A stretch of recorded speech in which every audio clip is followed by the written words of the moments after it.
Souvent des jeunes qui passent leur journée derrière un écran à se goinfrer des meuporgs. Il y a des gens qui donc regardent d'autres gens en train de jouer Voilà. pour vraiment rien avoir à foutre de sa vie, quoi.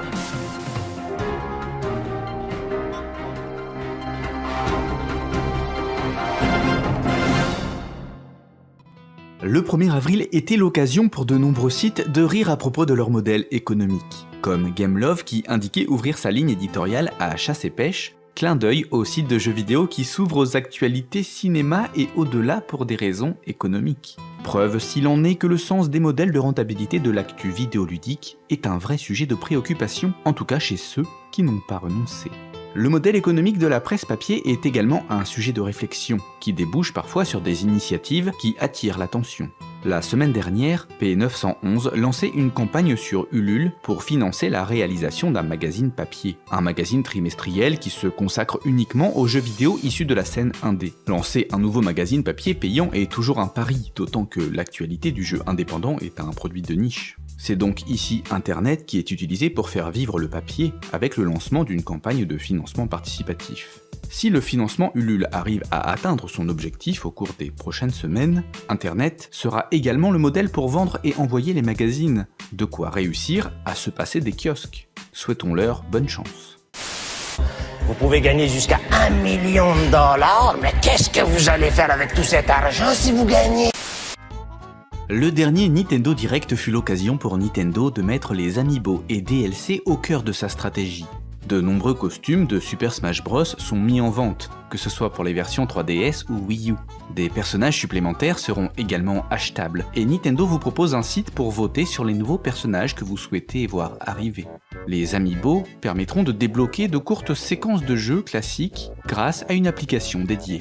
Chaque amiibo débloque aléatoirement un seul titre rétro contenant des mini-niveaux de 3 minutes. De quoi vous pousser à essayer avec d'autres amiibo. Et pour vous consoler de l'absence de F-Zero depuis maintenant 2 générations, Nintendo va débloquer le mode 200 cm3 sur son Mario Kart Wii U. Les figurines NFC prennent désormais d'autres formes. Yoshi arrive en laine, Animal Crossing en carte à jouer. Le 3 sera sans doute l'occasion pour Nintendo d'annoncer l'arrivée d'un gratin de pommes de terre en NFC pour Cooking Mama. Mais restons réalistes. La seule certitude reste la vente prochaine d'une armoire NFC permettant de jouer à laisser sa Wii U rangée à l'intérieur une fois la limite de votre carte bleue et de votre mémoire interne atteint. Vous êtes viré. C'est parce que je baise votre femme. Hein. Pardon? Hein? Je dis pardon? Non. J'écoutais l'affaire Kojima d'une seule oreille, et c'était largement suffisant pour me divertir.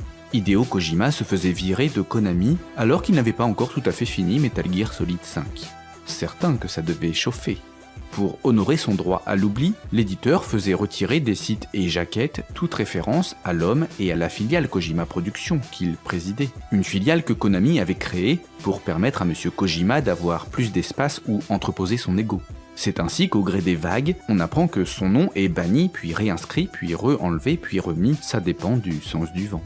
Une technique pour mettre à l'écart l'homme en douceur, sans froisser la foule. Une méthodologie reconnue, utilisée également par Microsoft. Car de la même manière, Kinect est en train de se faire snober dans le feutré, depuis un moment. Ça commence par Microsoft qui sort une vidéo pour faire dire à son responsable Kinect, sur la place publique, qu'ils ont fait de la merde avec Kinect mais que maintenant le vrai sujet c'est HoloLens, on tourne la page. Ça continue avec la mention Kinect qui dégage d'un peu partout. Kinect disparaît de la première page du site officiel Xbox, et à chaque fois que la console est représentée, c'est sans sa caméra magique qui fut au cœur du concept Xbox One.